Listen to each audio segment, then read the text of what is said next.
Hello everybody, this is GamerGar. Welcome back to another episode of the expanded series. We start off this session with a visit from Morris of all people, giving us a 20% off all seats come the 22nd of summer. Well, thank you very much, Morris. Now this won't really help us out that much because we're primarily starfruit farmers at the moment, and I already purchased huge amounts of crops in the previous week, but it's still nice to get that perk once per year, especially if you are deciding on purchasing thousands upon thousands of crops. We are going to visit Pierre now today. We're going to purchase one of every single sapling that he has, and we're going to put all these saplings down in the greenhouse. This is going to ensure that we have all of the required fruit when it comes to the recipes, when it comes to love gifts, when it comes to all of those mechanics. We're going to be sorted.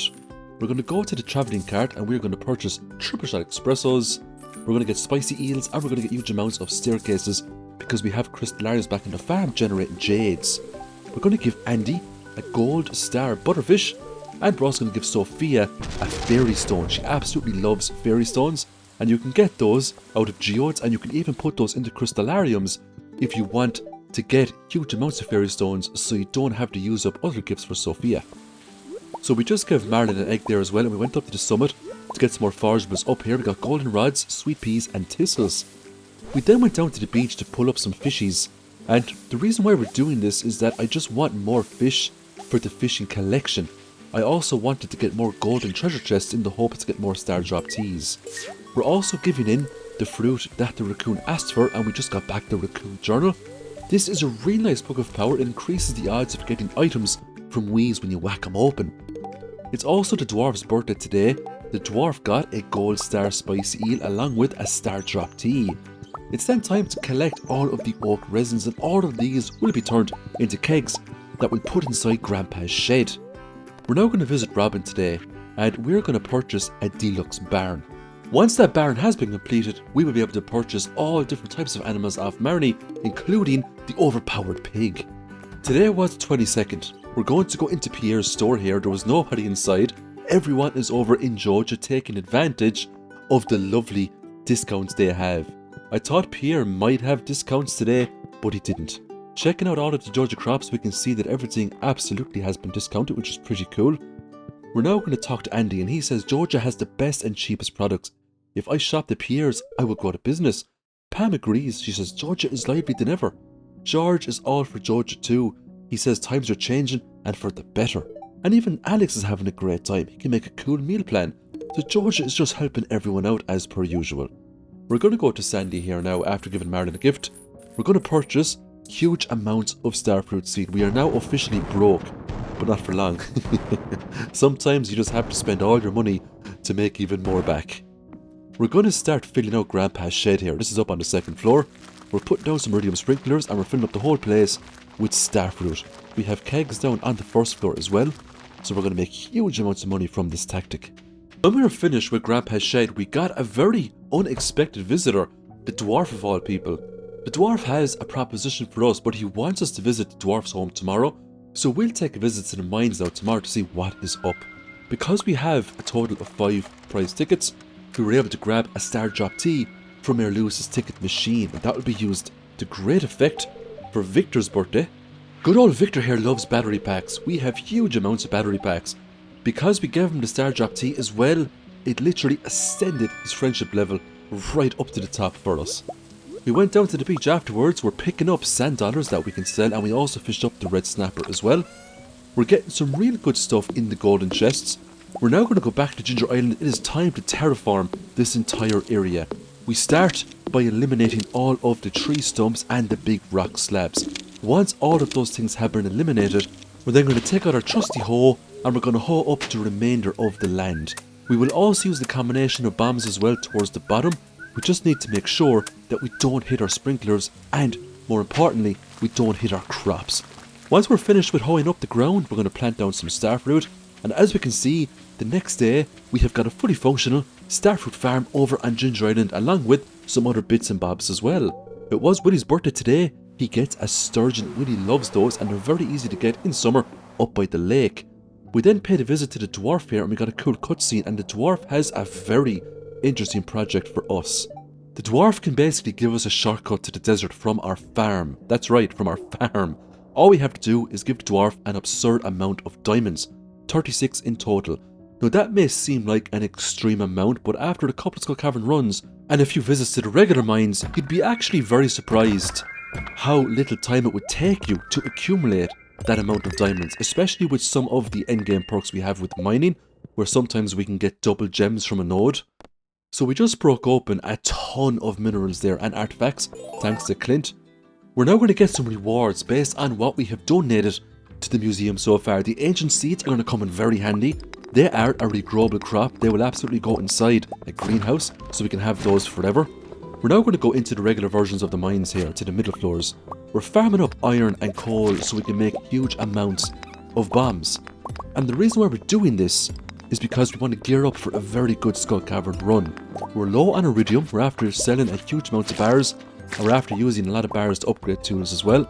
We also need other resources as well, and it's one of the best places to go to get more or less everything mining related, including diamonds. Now if we get auto pedders and auto grabbers down here, it's nice, but to be fair, because we went the Georgia route, we can buy as many auto pedders as we want. They are expensive, but if you take a look at the amount of starfruit we have on the farm, it's not really going to be that much of an inconvenience, you know.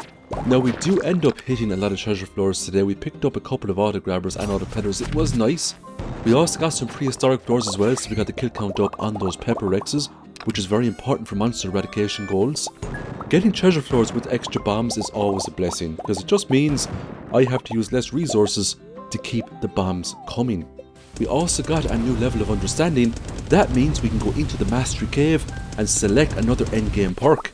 We're now harvesting huge amounts of starfruit on our primary farm, and this is going to be the last starfruit harvest you're going to see on the primary farm, bar the greenhouses that we have set up. The Ginger Island will be the main base when it comes to harvesting huge amounts of starfruit, as well as Grandpa's shed. We're going to sell all of this back to Pierre, putting our money up to 697,000. We're now going to purchase a whole stack of wheat, and this is going to be used as a placeholder so we don't have to re-hoe the ground in fall. We can just plant huge amounts of pumpkins without consuming huge amounts of time or energy.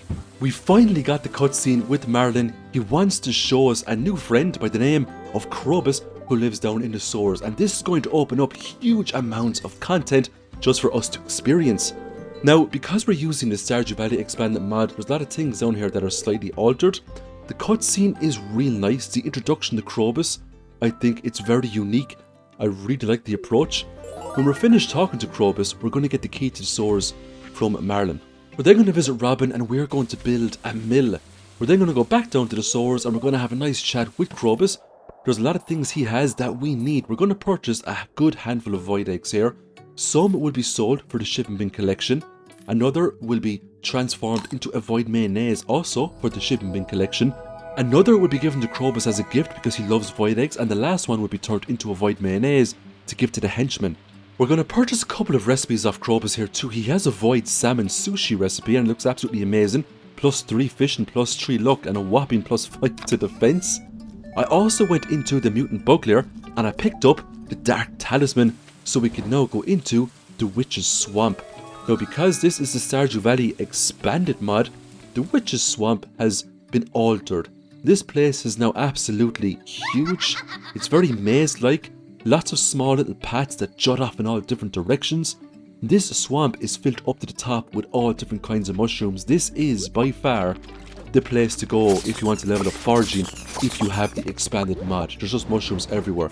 The place also has a lot of enemies that can hit quite hard. The lava lurkers, for example, they've been reskinned. I don't know what to call now, maybe swamp lurkers, but they pop out of the water, they can shoot balls of fire at you and they can deal some significant damage. We also have those golems that come out of the ground and they can surprise you and they can get in a few hits before you notice, so you have to have your wits about you. So we passed out in the witch's swamp. Not to worry, we're going to go straight back here the next day to see if we can make some progression in here. So we're just roaming around, picking up as many forageables as we see. Because we have the botanist perk, every single foraging we pick up is of iridium quality, which is really nice. I picked up the cursed mannequin there too, which is a pretty cool aesthetic you can put in your house. Sometimes the mannequin will even take off your clothes, so you wake up the next morning and the mannequin is wearing your clothes. It's actually quite freaky. Now those giant ghosts hit like trucks. They can take easily 3/4 of your health away if they land an attack, so you have to be very careful they don't make contact. Thankfully, because this swamp is so narrow and these ghosts are so big, normally you can kind of hit them from behind a corner and they can't get at you. Sometimes you can even hide behind forageables as well, and you can just whack the sides of them until they are defeated. Now for some reason, a lot of monsters in this place, especially the ghosts, you tend to miss them quite a bit, but if you just keep attacking, eventually you will land attacks and you will destroy them. We finally found a house and it said look to the right, and I saw a teleporter, but I couldn't actually get it from where I was, so I had to go down and all the way around to get access to that teleporter. When I did, I was finally whisked off to where the henchman was. I gave him a void mayonnaise so I could now access the witch's house and I could grab that lovely magical ink. But before we go in there, we're going to do some fishing. The first one I pulled up was just the usual void salmon, but there was a beast amongst beasts inside these waters, and this was the void eel. This thing was ferociously hard. After 2 attempts, we nabbed it. Once we had all of the fishes caught, we went into the witch's hut, picked up the magical ink, and we were well on our way. The cool thing about this was when I jumped on the teleporter here, it actually teleported me to the wizard's place as it does, but look at all of the other teleporters. It just goes to show how big this Stardew Valley expanded is going to get. I think we've just kind of scratched the surface with it here. I also found a new fishing location too in Cindersap Forest, and at this location I was able to get glowfish, and I was also able to get another fish called a meteor carp. Now look, it wasn't the hardest fish in the world, but it's definitely one of the coolest fish I've ever seen. I made over 17,000 gold today from selling swamp flowers. I got a letter the next day from the henchman. You took something from my employer's home, causing me to lose my job. Now I'm homeless. You must help or else. Come visit me at the marshlands. I will wait. So we're going to give Marlon more gifts today to get the relationship points up even more. I have a feeling if I can get his relationship up high enough, I can use that boat to get to a new location. We're going to get Clint to break open huge amounts of geodes here in the hopes we're going to get some minerals and artifacts that we need for the museum. Now we picked up another ancient seed there, which was really nice. That's one more ancient fruit now we can put on the farm. We're going to donate all these things to Gunther, and we're actually getting pretty close now to completing all of the minerals the game has to offer. One or a few more runs to the Skull Caverns should do the job for us. We just picked up a crystallarium there as a reward from the museum, which was really nice. We went back down to the source today. We're going to fight the legendary fish down here, the mutant carp. Now, after a while we managed to fish this thing up. For some reason this was a fairly difficult mutant carp. Normally it tends to be a little bit easier for me. But that wasn't the only unique fish down here.